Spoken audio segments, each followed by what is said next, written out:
En tant qu'Iranien et opposant numéro un aux ayatollahs, redoutez-vous, à travers les derniers développements que nous vivons aujourd'hui, entre le Hamas et Israël, un conflit ouvert entre l'Iran et Israël, voire même, comme je le dis souvent, les risques d'un troisième conflit mondial? Je pense que, vu les circonstances, c'est normal d'être soucieux. Ce régime, depuis son emplacement, a toujours cherché le conflit parce qu'il dépend de ce conflit pour sa survie. Et tant que ce régime est en place, on aura toujours les risques d'augmentation et d'escalade du conflit.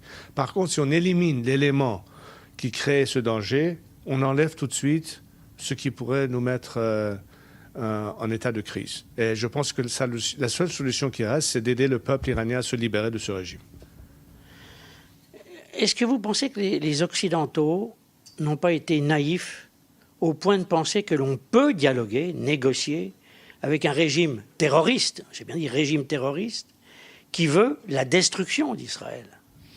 Nous avons aujourd'hui la preuve, après 40 ans, qu'une politique qui est basée sur une attente de changement de comportement d'un côté, ou une politique d'apaisement, n'ont rendu aucun résultat positif. Ça n'a fait que renforcer le régime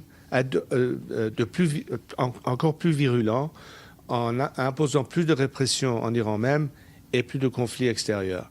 Il faut qu'il y ait un changement de cap total de la politique étrangère des pays clés en Occident, en envisageant, au-delà d'un status quo, une solution finale, ce qui veut dire un changement de régime.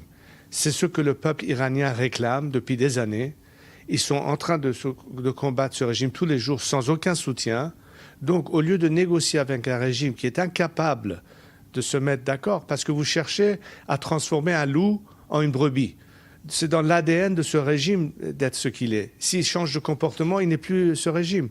Et cette attente a toujours été fausse. Ça nous a fait faire beaucoup de temps. Mais ce n'est pas encore trop tard.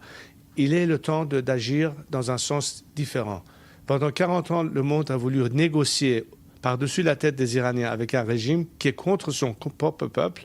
Il est temps de s'unir et s'allier avec vos alliés naturels qui sont les Iraniens et les Iraniennes qui, depuis longtemps, se battent pour leur liberté. C'est là l'association réelle.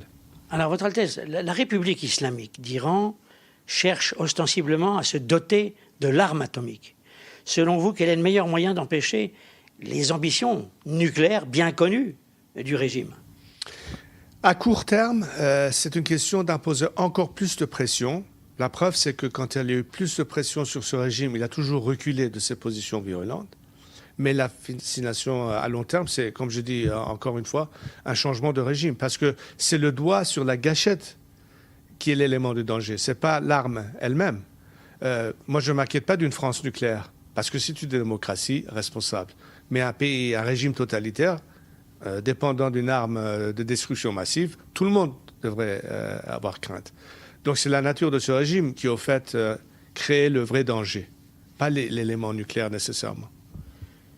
Selon vous, quel est le rôle de la République islamique dans l'instabilité régionale? Et comment cela affecte-t-il le processus, on en a beaucoup parlé, de normalisation des rapports entre Israël et les pays voisins? La politique du guide suprême, Khamenei, a toujours été ni guerre ni paix. Ça veut dire quoi? C'est-à-dire maintenir ce cercle de feu, c'est-à-dire ses proxys dans la région, pour mettre encore plus de pression, c'est-à-dire d'avoir les avantages de cette guerre des proxys sans prendre la responsabilité directe. Et ça permet aussi au régime d'entraîner plus de répression en Iran même.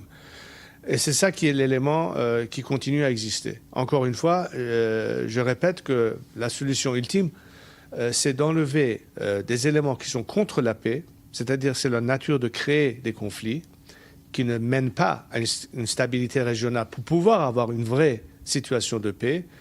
Et je pense encore une fois qu'un Iran libre, un Iran démocratique, les démocraties ne vont pas en guerre l'une contre les autres, sera l'élément le plus important régional et qui pourrait peut-être, dans l'esprit de l'accord d'Abraham, ajouter à cela l'accord de Cyrus, dans le sens où l'Iran joue un rôle régional avec un partenariat aussi bien avec le monde arabe qu'Israël et tout autre pays du voisinage.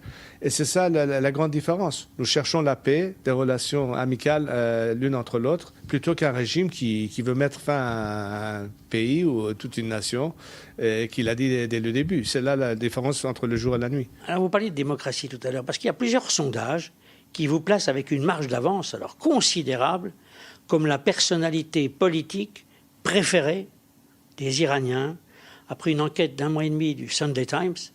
Comment réagissez-vous à cette demande de retour de Reza Pahlavi? D'abord, c'est un encouragement pour moi de savoir qu'il y a tant de confiance et de soutien envers ma personne. C'est un capital politique que j'espère pouvoir encore être plus efficace à jouer un rôle de transition pour mon pays, pour qu'on arrive finalement à une démocratie qui est souhaitée par la majorité du peuple iranien, en contraste avec le régime actuel. Ça me donne plus d'ampleur et en même temps plus de responsabilité morale d'agir sur le terrain et d'être un facilitateur de ce changement. Alors ce n'est pas une question piège, Votre Altesse, mais à quand Reza Pahlavi à Téhéran? J'espère un jour voir mon pays prochainement. Ça a toujours été le cas depuis 1979. Et je pense qu'en tant qu'Iranien, j'ai toujours voulu pouvoir revoir mon pays ainsi que ma famille. Et nous cherchons un jour à pouvoir vivre en liberté chez nous-mêmes. Avec la laïcité. Bien sûr, c'est la garantie. Il faut qu'il y ait une garantie de démocratie, il faut qu'il y ait une garantie des droits de l'homme, il faut qu'il y ait une fin à toutes sortes de discriminations contre les ethnies, contre les religions, contre les tendances sexuelles. Il faut, après tout, être un pays moderne dans le XXIe siècle. Et je pense que les Iraniens et Iraniennes sont prêts à rejoindre le monde libre. Le seul obstacle entre nous et le monde libre, c'est ce régime. C'est pourquoi il faut qu'on s'en débarrasse. Votre Altesse, mille merci pour avoir répondu à nos questions sur i24 News.